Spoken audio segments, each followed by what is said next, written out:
video, we will demonstrate how you can ascertain amounts due to HMRC and how to update your P30 and P32 employer payment record.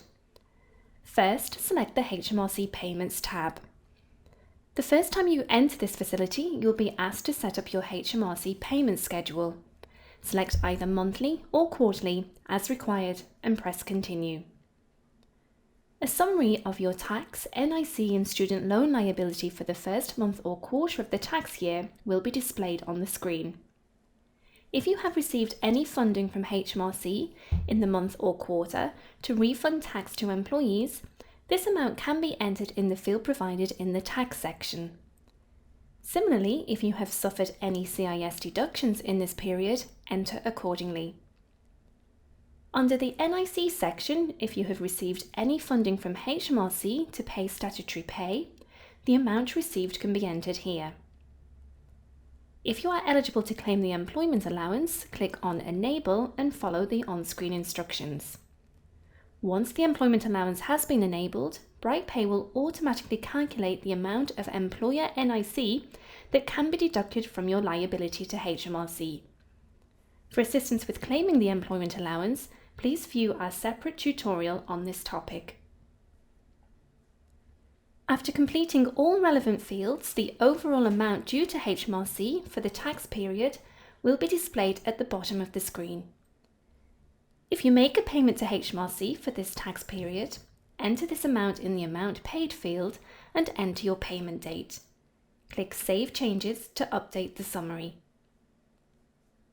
After saving your changes, both the P30 and P32 employer payments record will be updated to reflect any amounts made to or received from HMRC in the tax period in question. To access the P30, simply click the button provided at the top of the screen. This can be printed or exported to PDF if you wish. Likewise, your P32 employer payment record can be viewed and printed at any time by clicking the P32 button on the menu bar. This will provide you with a detailed breakdown of all statutory and legislative payroll payments and recoveries you have made or received during the tax year. If at any time you would like to switch your HMRC payment schedule from monthly to quarterly or vice versa, simply click the Switch button on the menu bar. Please note, however, that switching from one schedule to another will result in the loss of any amounts already entered in the previous schedule and will need to be entered again.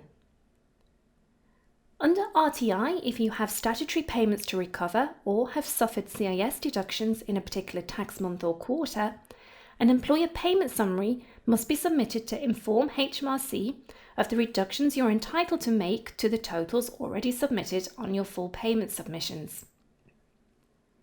If an EPS is due to HMRC, BrightPay will prompt you to do this as soon as you enter a payment date in the tax month or quarter in question. Alternatively, the EPS can be submitted by selecting the RTI tab, followed by New and Employer Payment Summary. For further assistance with submitting an employer payment summary, please view the tutorial RTI Submissions. Please note, if you have moved to BrightPay mid-tax year from another payroll provider and recovered statutory pay amounts in your previous software, amounts already recovered must be entered within the Statutory Pay Recovered utility within HMRC Payments. This will ensure that you report the correct recoverable year-to-date figures to HMRC.